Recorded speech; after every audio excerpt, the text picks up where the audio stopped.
Hello and welcome to the Business of Story. I'm your host, Park Howell, and I am so proud to welcome Sendable as our sponsor. Sendable is the social media management platform that I personally prefer to handle all of our storytelling online. Sendable has generously offered you, an ardent Business of Story listener, an incredible 30% discount on their traction plan. It's normally $99 a month, but if you use my link, you can get it for just $69 a month. So visit sendable.com/park30 to start your free 30-day trial today. I thought it was just a stupid picture of a pig in the ocean. But after hearing that story, I had to have it. Now I wasn't just buying a picture, I was buying a story. Story literally made the picture worth more money to me. That's what businesses are about. People buy brands, people buy stories much more than anything else. I work with a lot of big enterprise companies, but let's just say I always tell folks, drop the PowerPoint, close your laptops, start with your story. If you want people to get engaged and you want people to act, you have to tell them an emotionally powerful story. That's with great characters, it's with uncertain outcomes, and it's with high stakes and drama. All business strategy is a story.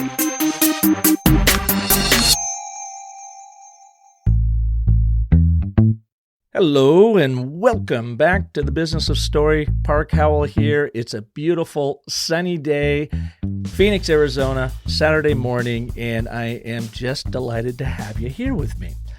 I think you're going to have fun because my guest today is left-handed, colorblind, and eats more chocolate than the average human being. So if you are an ardent follower of storytelling, then you can probably guess who I'm talking about. Michael Margolis. He is the CEO and founder of Storied, which is a strategic messaging firm that specializes in story innovation and disruption.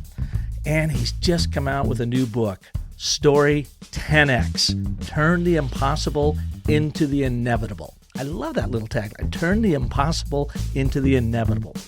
Well, since 2002, Michael has advised clients across 34 industries and 15 countries.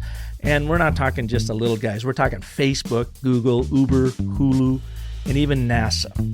Michael is a two-time TEDx speaker and has a whopping 200,000 followers on Twitter. He's been doing this storytelling thing for an awfully long time. His work has been featured in Fast Company, Time, and Inc. magazines. He is also the co-founder of Choco Libre. I'm not sure I said that right. Choco Libre, a secret society devoted to rare and exotic craft chocolate.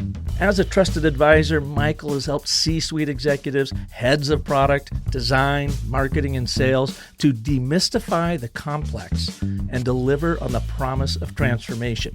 I'm honored to have Michael back here for an encore appearance on the Business of Story to celebrate his new book and to help you demystify your storytelling, transform your business, and who knows, maybe even your life.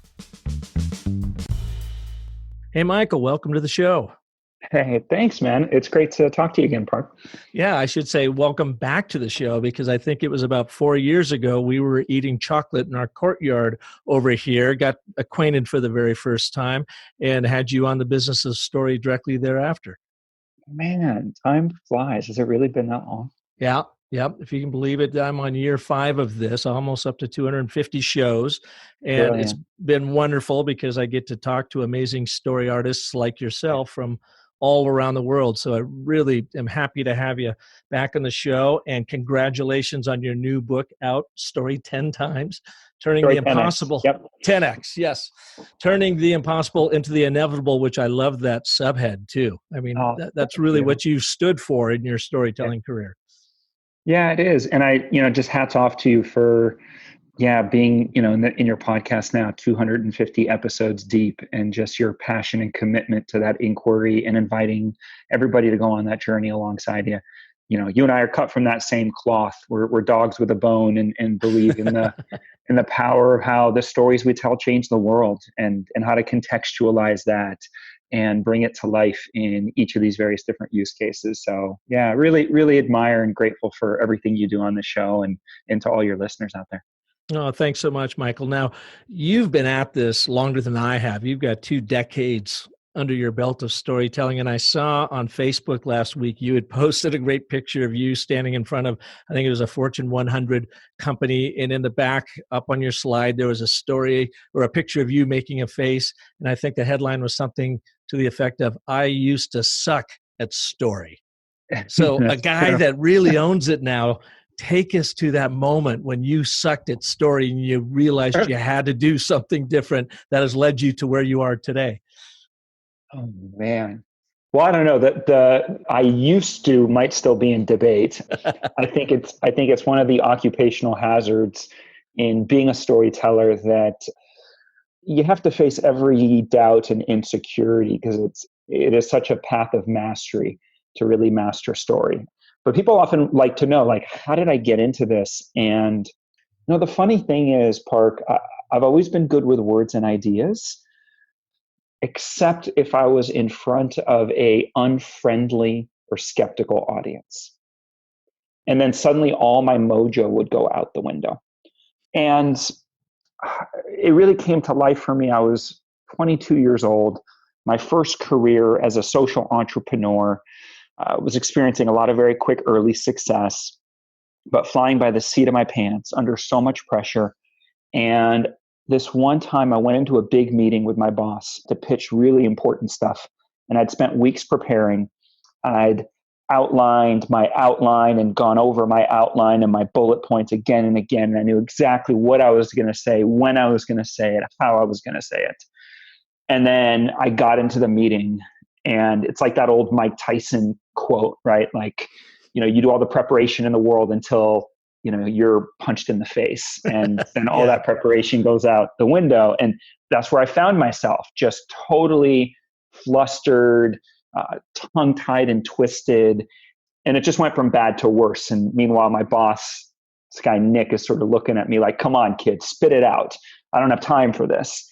And I literally started choking on my tongue. Thought I was going to die. Went blue in the face. I'm on the ground. I'm like having a spaz attack. Oh my God. It was not one of my, most brightest moments of my life. But memorable. Oh my God. But I remember, I thought I was going to have to call an ambulance, and I remember walking away from that experience, not only the deflation of not feeling seen and heard, where I really was asking for help in that meeting. Forget me thinking I was going to die, but the whole agenda of the meeting was, we're under unrealistic expectations from our investors and the milestones we had to hit. And it was just me being overwhelmed, right? And then feeling like I was sort of left on my own island. Well, I came away from that experience asking myself, why is it I'm so good at taking people to the mountaintop and seeing the possibilities and speaking to their potential, except if I'm in front of an unfriendly or skeptical audience? That was my kryptonite. That would just shut you down. Such a wide gap. Yeah. If I felt that negative energy coming at me, I just shut down. And so, pretty much from that day forward, I decided to do something about it. And here I am 20 years later. So it must trying to figure it out. really triggered a curiosity in you about this, though, that then took over and turned that curiosity into a passion to understand how story works, how to help other people make it work, and then building in quite a nice career out of that. Yeah. I think that the curiosity for me is specifically around how to tell the story of innovation, which by definition means you're overstepping. It's a heretical act. You're doing something you're not supposed to be doing by somebody else's standard. And so the taboo nature of innovation, disruption, transformation, it's what I'm built for. And also it's where my humblest and endless learning continues to come from. Now, there are myriad storytellers out there, and saying how you started this 20 years ago, among few people have seen the growth of storytelling, and the storytelling gurus and experts and people are going to teach you how to do this and that. What do you think is the biggest misunderstanding about storytelling in business, be it high tech or branding or whatever? Yeah, well, there's all sorts. I think that, how do I say this nicely? So I'm a cultural anthropologist by training, and I have a deep, deep respect for, say, Joseph Campbell and the hero's journey as a monomyth that informs life across all cultures. There seems to be some obsession in the world of storytelling around the hero's journey. And it very much has its place. But in my experience, you can't drag and drop the hero's journey into many business storytelling contexts and without it just feeling lost in translation or it doesn't quite click. And the reason for it, Park, is that for thousands and thousands of years, we told stories to preserve and reinforce the social order. And increasingly now we're telling stories to disrupt the social order. And that means we got to come at storytelling sideways. We have to re-examine narrative architecture for the times that we're in. And so it's that space that I'm most excited in. So the hero's journey, there's so much to learn from it. But yeah, I find the hero's journey, frankly, actually works pretty darn well in a marketing context and a brand context. And that's how I use it. I use it as, well, it's inspired my 10-step story cycle system. Absolutely came out of the hero's journey, but I use it as a narrative arc to help a brand understand itself better. So, you're talking about cultural anthropology. I think of it as branthropology, a really bad term, but a fun term, where I can use it for that to help a brand truly understand itself. But then I hear what you're saying. I tried in the early days when I was using the hero's journey and the story cycle system to make that really work internally within a company, only to find out it was too broad, it was too nuanced, and it works as that overarching narrative. But what you really need is to get down to those individual stories. As I think you mentioned in your book, a story is like the pearl, the narrative is the pearl necklace. Yes. Exactly. And so I've learned that hero's journey works very well as the necklace, as a narrative arc for a brand, but you've got to do much more and find these, little story morsels to really make it work. Yeah, absolutely. Yeah. So we're talking about this idea of disruptive storytelling beyond us versus them. You talk a lot about that in Story 10X. Can you explain what you mean by that? So this is one of the riddles for me when we look at innovation and disruption, which is the moment you tell a new story, anybody that lives in the old story is likely to feel wrong, bad, judged, stupid, or defensive. There's something that is inherently threatening when presented the new story. If you have spent a lot of time and your identity is attached, frankly, you like, if not love, the old story. And so that push-pull is something that I've been fascinated with. And as I looked at it as a cultural anthropologist, and so much of the work that we do is in the world of technology, working with heads of product and design and some of the biggest companies imaginable, and then helping also Fortune 500 businesses that are going through digital transformation, where they're trying to apply the Silicon Valley playbook, but to a much larger system and complex culture. And there's this way where if you go back to sort of the fundamentals of how culture has been structured for thousands of years, the stories that we tell are really fixated on friend versus foe, right? Do you belong? Are you one of us? Are you my friend? Or are you a threat? Are you something to be afraid of, or something that we need to be adversarial and take a combative stance against? And do you think that goes back to just our primal hardwiring of tribalism, and it's us versus them? It's our gang, our social group versus that social group, purely out of survival? Yes. I do think it's something that is very deep in the human condition and experience for thousands of years. Now, that doesn't mean though that it can't change or evolve, or that in fact we're in the midst of that right now. But don't you think it might be even more amplified with, Trump and his calling out of us versus them and build a wall, and even nationalism that you see around the world happening? If anything, it seems like maybe in a cultural sense, it's grown more lately, or it's just been more magnified as of late. Yeah, it's a great question. And I actually have the completely opposite view. And I Mhm. totally understand why, from the principle of it's not the proximity principle, but it's basically the heuristic of, like, we believe what we see, Mhm. right? So we're living in a time right now. Take for instance something like racism.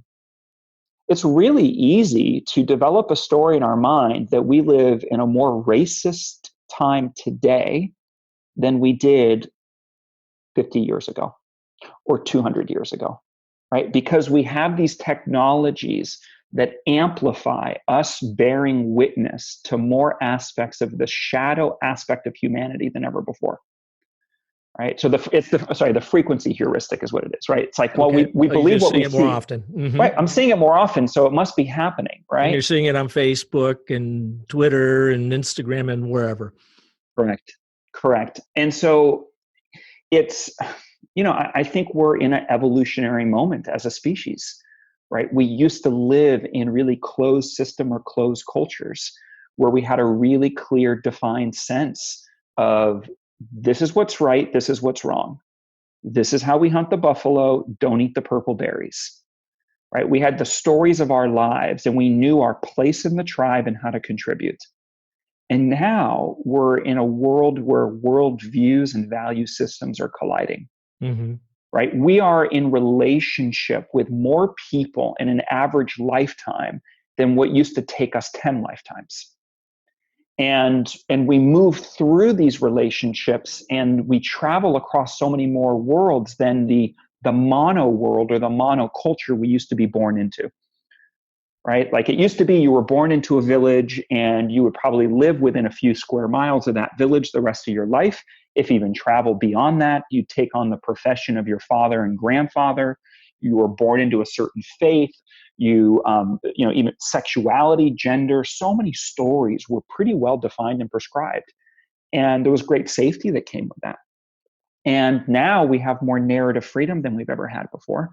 It means we go through more reinvention than ever, but it's also pretty bewildering for a lot of us because of the tyranny of choice and freedom. Like, wow, wait, I can be anybody I want to be. Oh my God, wait, I can be anybody I want to be. Holy crap! Like, what do I do with that? And so, yeah, I think we're in the midst of that, and we're being asked to actually evolve into not only a new form as a species and as a global interconnected culture, but we're also being asked to evolve a new form of storytelling to reflect the the coming together at a level that actually transcends nationalism, small townism, every ism and osity you can imagine. Yeah. In your book, you talk a little bit about this evolution, and you go back to talking about, first we had film, black and Yeah. white, non-talkies, and then who wants to hear an actor actually speak? Well, everybody did. But then they first started bringing sort of that theater approach to filmmaking and realized, no, that doesn't work. In this particular medium, we have to think about camera angles and edits and lighting and so forth. So with that thought in mind, how have you experienced and seen the evolution of how we are, growing as a storytelling ape, if you will, and how we have to change maybe or evolve our approach to storytelling? Yeah, what a great question. I'm fascinated by this. And part of this, I think, goes back to some of that evolutionary programming and the ways in which classical storytelling, and I'm sure you've had other guests who've gone deep into this, like the new science of storytelling, right? That shows us that classical storytelling is built on two primary hormones in the body that are activated: cortisol, right? Which is fight, flight, or freeze, and oxytocin, the belonging molecule. In classical storytelling, the stories we told were cautionary tales, right? Back to don't eat the purple berries and here's how we hunt the buffalo. These were the stories that made us safe in a rather inhospitable world.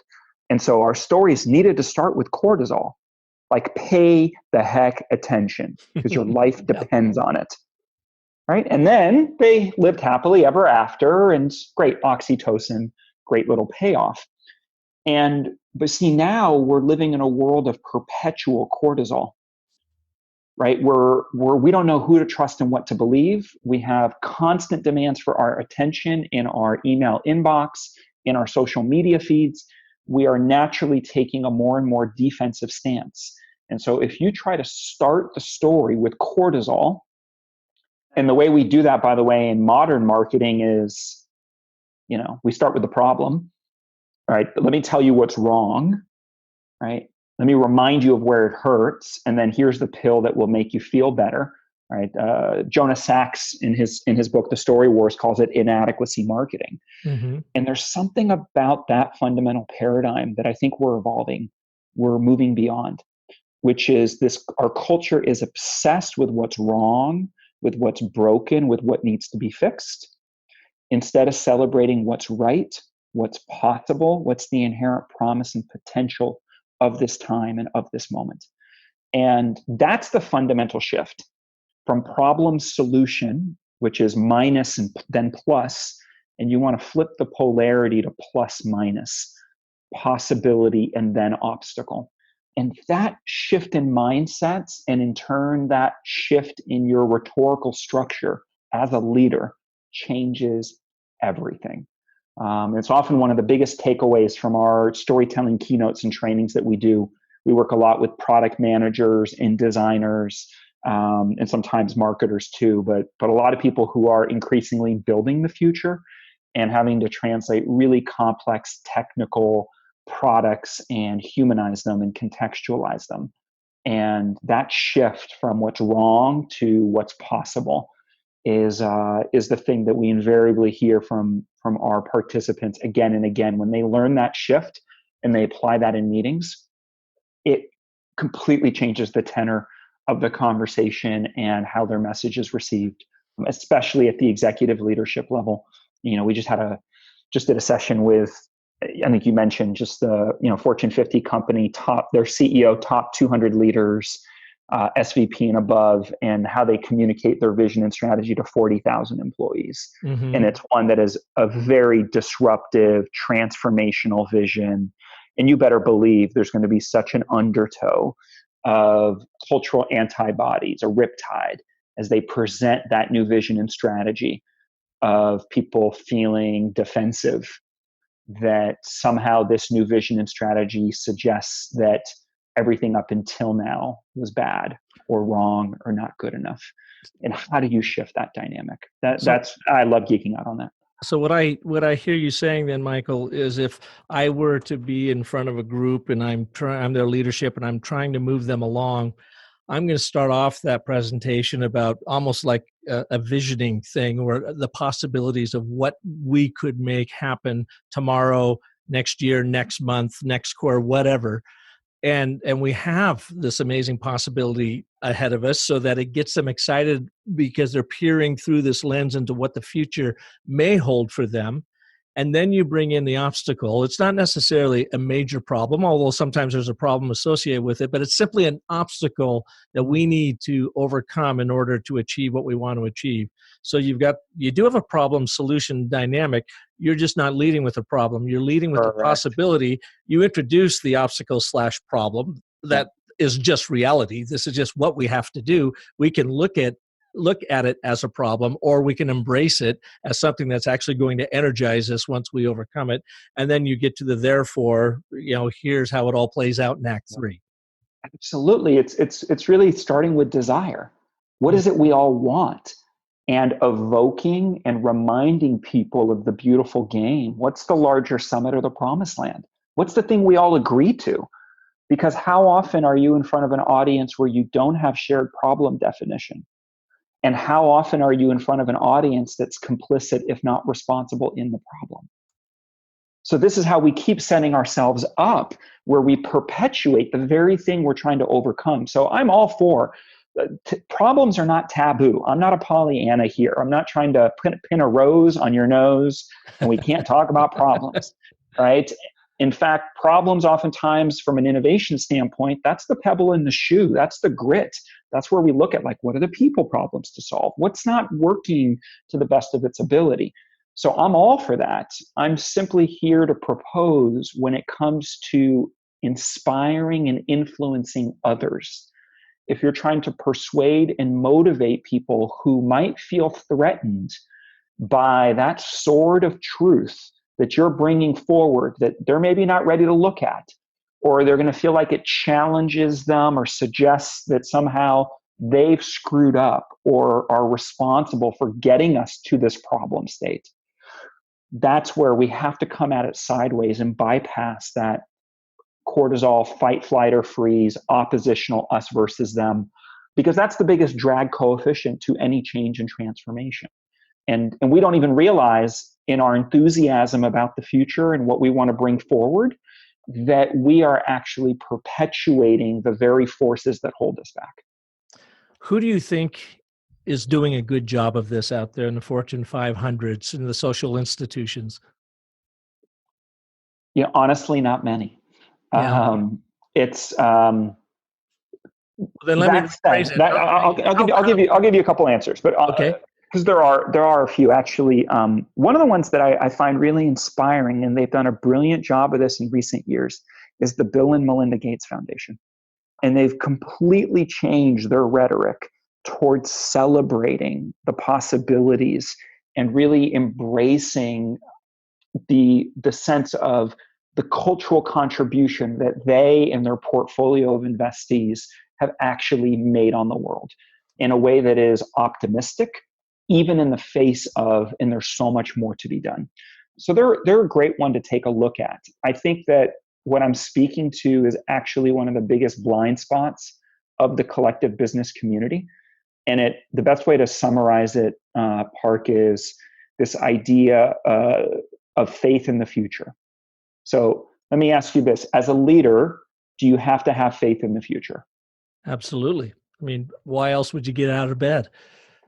Right. If as a leader you do not have faith in the future, do you belong in that seat of leadership? No. So most people answer just as you did. And look, and that's not always the case. Sometimes, or you can argue, well, hey, in like the movie 300, and your warriors out on the battlefield, and you're probably going to go out and die. Like, do you have faith in the future? You might not have faith in the future, but there is a stoic sense of honor and duty and dignity to stand forth for this is what we stand for, and we are going to stand loud and proud no matter the outcome. Right? So even in that kind of situation, right, that's what we want and look for from our leaders. I think actually the majority of leaders have faith in the future, yet the majority of leaders do not communicate a story that demonstrates faith in the future. Why is most leaders talk because our culture is obsessed with what's wrong, with what's broken, with what needs to be fixed. I mean, bring it back to politics. I think there's some really wonderful people who are running for public office, including in this current presidential campaign, who are incredibly competent, who, whatever your politics are, I'm a pretty kind of down the middle sort of guy. But even those who are down the middle, if you look at the rhetoric of most candidates right now, they don't tell a story that makes you feel good about the future. They tell a story about all the things that are wrong and broken. And yet, if you go back the last 100 years, the most transformational presidential administrations, on both sides of the aisle, right? Whether we're talking John F. Kennedy, Franklin Roosevelt, Ronald Reagan, Barack Obama, right? Each of those actually told a transformational story that went back to the inherent promise and potential of who we were as a country, and brought us back into that dream, into that shared desire. And I think that's the stories that we're all longing for, regardless of industry, category, or application. I don't know. What do you think? Well, yeah, I'm with you on that. And the reason why leadership are not telling these kinds of stories is maybe they just simply don't know how. I mean, how many times are you working with these really brilliant minds, MBAs and doctorates and whatever, and they've got the logic down, they've got the rational side down, but nobody has ever actually taught them how to tap into their most potent weapon in communication. That is simply telling a story that can connect people, inspire people, and move them to action. They just don't have the wherewithal because nobody's shown them how to do them, or in addition to that, have not given them the permission to do it. Yeah, I think you're absolutely right, Park. And it goes back to that fundamental shift in our culture where for thousands of years, we told stories, this is what's right, this is what's wrong. We had trusted authority figures that had, in essence, the bully pulpit. When they spoke, we listened, right? And modern leadership today, in many ways, is still trying to operate from that paradigm when it's harder and harder to tell a black and white story of this is what's right and this is what's wrong. And hopefully this isn't geeking out too much. Part of this, in a way, is an evolution from morality to ethics, right? So morality is here's what's right, here's what's wrong. Ethics is more about the questions than the answers. Ethics is about choices and consequences. And it's a discourse, it's a conversation. And it's what leaders increasingly have to do in a world of greater and greater uncertainty, greater and greater volatility, where you're navigating new territory. Things are not black and white. And this is one of the biggest challenges that leaders in the world of tech face, right? The unintended consequences of technology put in the hands of humanity, and the good, the bad, and the ugly that then unfolds. Well, and they get it. The tech world gets ahead of itself a little bit, and you totally understand why. I mean, they come up with these marvelous technological feats and said, we can do this and we can do this, and now we can do this. But they never stop or slow down long enough to ask the question, should we do this? What is going to be the outcome of it? And it seems like even that question, or the frequency of that question, is evolving and compounding at the rate of Moore's law. I mean, it's just amazing what we can do with technology in this day and age, but should we be doing all those different things? Yeah, absolutely. And I forget who said it, some, I think, famous science fiction author, might have been Arthur C. Clarke, who said, technology always moves faster than society's ability to use it intelligently. Mm-hmm. Right? That is a timeless tale of humanity's relationship with technology. And so technology will forever be created faster than we use it in ways that might be the most thoughtful, intelligent.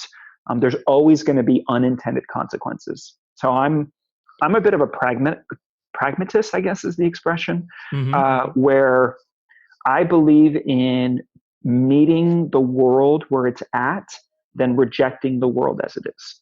Yeah. Right. And so that, to me, that's like, for instance, I mean, we've spent in the last 5 years, and since you and I have last talked, we've now worked with 9 different product and design teams at Facebook on some of their biggest products and basically lines of business or divisions in the company, from groups to stories to newsfeed to app monetization. And we absolutely love doing that work because it's a prime example of a technology and a company that is regularly lost in translation, where the inherent promise and potential of what they're doing gets overlooked time and time again. It is first of all, it's the biggest storytelling platform in the history of the universe. 2.4 billion monthly active users. There's nothing else on the planet that interacts with and connects our shared collective consciousness. And every time you log on to Facebook, whether you realize it or not, whether you take advantage of it or not, you're being asked and invited to narrate your own life story in your own voice and on your own terms. That's narrative agency that is being democratized at the collective level, at the planetary species level. And that effect on human development, we cannot see it right now. but Facebook is as significant, if not more, than Gutenberg's printing press on human development. And with all of that said, boy, is Facebook, complicated, and lots of huge, huge issues about the technology getting ahead of us using it intelligently. And happy to speak to that as well. But, recognizing the promise and potential. Why are we using this thing? What role does it play in people's lives? There's an opportunity to do that with everything and anything in the world that exists. If it's being used, there's a reason for it. And it's only by connecting to that underlying essence that we have any hope of actually fulfilling the promise or the potential of that technology versus simply complaining about the things we don't like about it. Yeah. Well, we started this by talking about disruptive storytelling, going beyond us versus them, and how, Facebook is really impacting how we're evolving as storytellers. When we come back, I want to take a quick break here, Michael, for our good friends over at Sendable, another amazing online platform where people can be sharing their stories. But when we come back, I want to talk about your version, your title of what you call or define for us the undeniable story, and the 3 steps you use, you coach and teach to get people to find and share their undeniable story. So let's do that right after this message from Sendable. Many of you have been following me in the Business of Story on social media for a while now, and I really appreciate it. And if you're not, I hope you will. We share valuable business storytelling tips to help your brand stand out among the awful noise out there. And we do it all thanks to Sendable, a social media management platform that helps over 3,000 digital agencies worldwide to work with their clients, breathe life into their brands, and get their stories heard on social media. What we like about Sendable is they make it super easy to manage your content and your stories online. They allow you to source content from clients and collaborate closely with them to create a social media strategy built on true and proven storytelling principles. You can reliably plan and schedule content to be automatically published to Facebook, Instagram, Twitter, LinkedIn, Pinterest, and more. And you can demonstrate the impact that this content has had on your audience growth and conversion by reaching out through their in-depth reporting and analytics. There's much, much, much more that you can do. But you know what? I think maybe my favorite feature has to be Smart Posts functionality. Now, what Smart Posts are is it makes it incredibly easy to craft social media content and in one single step, customize it for each platform, giving you the best chance of driving engagement and getting people to pay attention to your content. Sendable truly makes managing so many channels an absolute breeze. I know, you have a lot of choices when it comes to social media management apps, so I wanted to let you know we here at the Business of Story can't recommend Sendable enough. Gavin and his team are so great that they have a special offer just for you. You can now get, as a special offer for Business of Story listeners, Sendable's Traction Plan for only $69 a month. That's a 30% savings. So sign up now at sendable.com/Park30. Believe me, your stories will take off. Welcome back to the Business of Story. I'm Park Howell, and I'm here with my good buddy, Michael Margolis, and his new book out that you've got to check out, Story 10X, Turn the Impossible into the Inevitable. Michael's been doing this for 20 years. The insights in the book are great, and the frameworks are simple yet very, very powerful. And you have in your book this thing called the undeniable story. What is that, and what are the 3 steps to create one? Yeah, absolutely. Well, so we've been talking about disruption and innovation, transformation, and how, by definition, it's a heretical act. You put people on the defensive. And so from this perspective, as I've worked with so many of these tech companies and people who are leading change, I started asking myself, how do you talk about the future in a way that is difficult, if not impossible, to reject, where the inherent promise and potential of your vision, people can't stand against it? And that's what led us through lots of trial and error and experimentation to develop lots of methods and tools, one of which, one of our foundational methods is called undeniable story. And it's a 3-step framework that is built on the following idea, which is when you start with the data and the conclusions, the story is dead on arrival. Right? Because we forget that, again, when we start with the data, what is the usual response? If you open with the data, Park, what's the first response from your audience going to be? Oh God, here we go. They're going to be looking out the window, or they're going to cross their arms and say, "Prove it." Exactly. Well, how'd you come up with that data? Right? Or I don't know if I agree with that conclusion. So there's a way where if we lead with the data and the conclusions, we're basically trying to force the ending on our audience. And in today's day and age, they exit right out. Because they know where they're like, whoa, hold on. You're trying to rhetorically back me up into a corner. I'm not buying it. Especially, again, if they're complicit or responsible in the problem, right? Or if they're in denial about it, you name it. So data is a critical part of the story, but it's the third step. So the way we describe it in the book is people have to see it and they have to feel it before they can believe it. And we often run right past those first 2 steps. So step number 1, see it, is all about context. It's actually about zooming out and telling the bigger story. We often lose sight of the bigger picture. And a lot of what we describe in the book is understanding, in order for people to see it, you have to talk about change.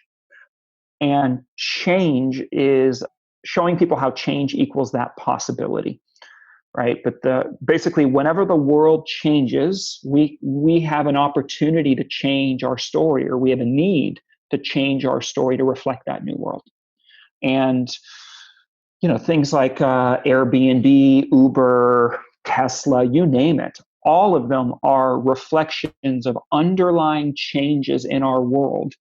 And because of those changes, it led to the opportunity of a new story. Whether it was, the invention of the smartphone, whether it was that battery technology, the cost of that had come down, so on and so on. So step number 1, see it, is all about context, specifically for change and helping people get excited about the change.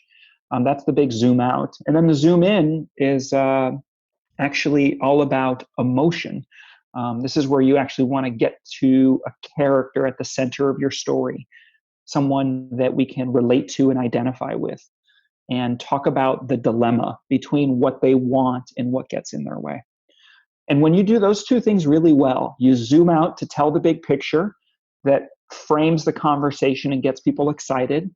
And then you zoom in to humanize and get us emotionally invested. At that point, your audience will be begging you for the data and the evidence. Because now you're selling them something that they want, right? The idea, a promise, a potential.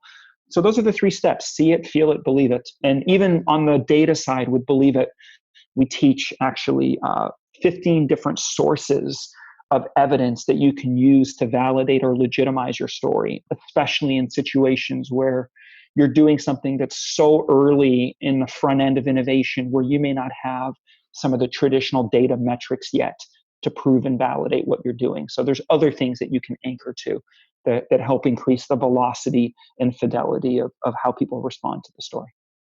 So as you were describing that, I was kind of unpacking it in my own little brain here. The zoom out, the see it is somewhat of this act 1 as you're setting the stage.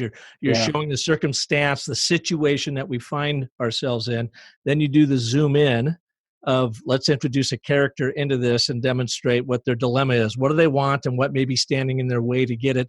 And that character, I would imagine your audience, be they the frontline employees, rank and file, your C-suite or whatever, they have to live vicariously through that character. They have to totally be able to connect with that character. Is that right in my assumption there? Because absolutely, they have to feel what that person is going through and saying they're just like me, or I'm just like them, or I care about them. Because sometimes, right? Sometimes you might. This is where it gets complicated when you're doing, this isn't B2C storytelling necessarily. You're doing B to B to C to B to C storytelling, right? Where you have this like complex stakeholder matrix, and one where, and this is often in our workshops, one of the key distinctions is who are you putting at the center of the story? Mm-hmm. And I'll give you an example of this. We did some work for a big Silicon Valley company, and the VP who was tasked with a $2 billion vision to create the future of work in the new corporate campus. And they had to sell that vision to a wide range of internal stakeholders, including, everybody, on the front lines. And they were struggling. They were having a hard time. The story was getting lost in translation when they came to us. And the way that it started when we first started working with them was they had put customers at the center of the story. Look, we're going to invest $2 billion to create this incredibly innovative workplace environment that's really competitive so we can continue to create the world's best products and make a difference in the lives of our customers. I mean, the logic to that's pretty reasonable. Like, great, mm-hmm. Okay, I can get behind that, except this SVP and their team, which was the facilities and workplace and operations team, didn't really have a sphere of influence to control customer outcomes. So even though they had the best of intentions, people's belief in the value of what they were doing and the causality or logic sequence, if we do all of this, this is the outcome we're going to get in creating a better outcomes for our customers or clients, it was too far removed. And so as we did the work, they actually came to realize their sphere of influence was the 20,000 employees and workers that come to that corporate campus every single day. And when they put the employee at the center of the story, everything clicked and fell into place, right? Because that was their sphere of influence. So there's nuances, and and there are more examples that we share in the book around this. And obviously, that comes out in doing the work. So getting clear on who you put at the center of the story is really critical. I mean, as in the world of narrative, the idea of like, who are you narrating? Like, from what perspective or point of view are you narrating the story from? Right. So, it's like the classic movie Rashomon, right? It's like 7 different characters. They each have a different version of the story from their perspective. So it's a very important choice to make. Who do you put at the center? Sorry. So their overall brand narrative doesn't change because they've got this $2 billion initiative to change the way the campus works. That narrative remains the same, but they've got to tell that story and frame that story from their audience's point of view. So if I'm going into the C-suite to sell them on, here's the plan for a change, I'm going to place the C-suite at the center of the story. And you as the storyteller, as me as the storyteller, has to understand their unique position in life, how they view it, and empathize with how this is going to impact them and tell that story. Then the very next day, you may be found in the cafeteria and you are talking to 200 rank and file, that you now have to reframe that story about the overarching narrative that they're all participating in from their perspective, placing them at the center of the story. And then, down the road, you may be talking to investors or even your customers, and you're going to be telling that same story about support of that narrative from their perspective. And it may change appreciably from what you began with your very first C-suite conversation. Is that what you're getting at? The narrative overall doesn't change. This is what we're trying to accomplish, the big picture. But the stories change depending on the audience you're sitting with. Yes. And there's there's a little bit of complexity or nuance that comes up because, so you're absolutely right, Park. We always have to tailor and fine tune our message for our audience. So if you're going in to meet with the C-suite, there's absolutely a certain version of your message that's going to be different than a town hall to all your frontline employees. That's going to be different than a message to Wall Street analysts. That said, when we build a strategic narrative, because there's 2 things that we do at Storied. We either are building storytelling as a capability through our storytelling training workshops, or One is the work that we do is building strategic narratives. We run a 90-day story sprint. And when we're doing a story sprint, we're basically building that narrative that, to your point, sits at the top of the pyramid. At the narrative level, you have to make an intentional choice. What character are you putting at the center that serves as the touchstone avatar? We're irrespective of what audience you're in front of. Mm-hmm. So the answer is yes and. Yeah. And sometimes you put the customer at the center, right? But other times you put an employee at the center. I'll give you another quick example of this. We've done a bunch of work for Uber, and we were in a workshop recently with their global product leadership team. And in the same table was both the head of driver growth and also the head of driver safety, security, regulatory. And as they went through this exercise, what they realized was that the head of driver growth, it made sense to put the driver at the center of their narrative. But actually, the head of security and regulatory realized they needed to put actually the regulatory compliance and regulatory agencies at the center of their story, because that was where each of their respective spheres of influence was. So part of this is kind of like, you got to think about it like an ensemble, and what's the right set of relationships and sort of the ontology, the ordering sequence to that. And there's no prescriptive right or wrong. It's actually an exercise, like a good anthropologist, it's an exercise in cosmology. It's literally the order of things, right? And what's at the center and what follows out from it. And it becomes these really great philosophical debates, but that actually help to frame through what point of view or lens are you going to put forward a story that is, as we talked about, undeniable, that's difficult, if not impossible, to reject. Yeah. Well, Michael, thank you. I know we are at the top of the hour here and you've got to run. I appreciate you taking the time. Where can people learn more about you and your new book out, Story 10X? Absolutely. Well, thanks. You can find the book on Amazon, at Barnes & Noble. Also, if you go to getstoried.com, that's GetStoried.com/story10x, you can download the first couple chapters as a free sample. And I'm really excited to share that the audiobook version is just about to release as well. Don't have the exact date, but it should be in late March, early April, depending on when you are listening to this. So be on the lookout for that, in addition to the print book and audiobook. The Kindle that's already out.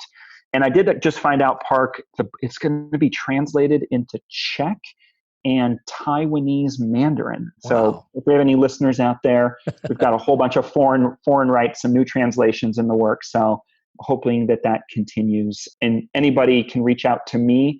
I'm at Get Storied on social media, or feel free to reach out to me via LinkedIn. I'm just a click away. And I love hearing how people are inspired in any capacity by the work, and if I can be a resource or of support to people out there that are working on innovation, disruption, and just bringing good things into the world.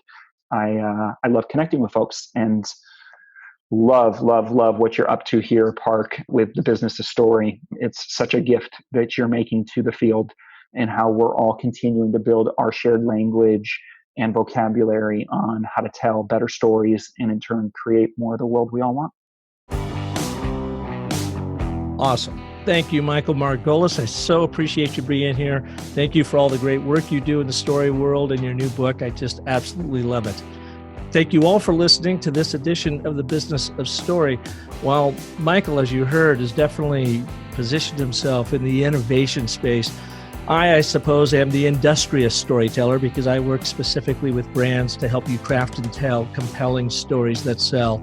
Purpose-driven brands, positive impact in the world to get you thinking about the big impact you can make above and beyond just making money. If I can help you there, visit me over at businessofstory.com. And of course, if you are looking to share your story online, visit my friends over at Sendable. They have 30% off right now for you as a listener of Business of Story. Just go to sendable.com/Park30. And of course, I hope you're going to join me again next Monday when we will have another amazing story artist like Michael right here for you. And until then, remember that the most potent story you will ever tell is the story you tell yourself. So make it a great one. Thanks for listening.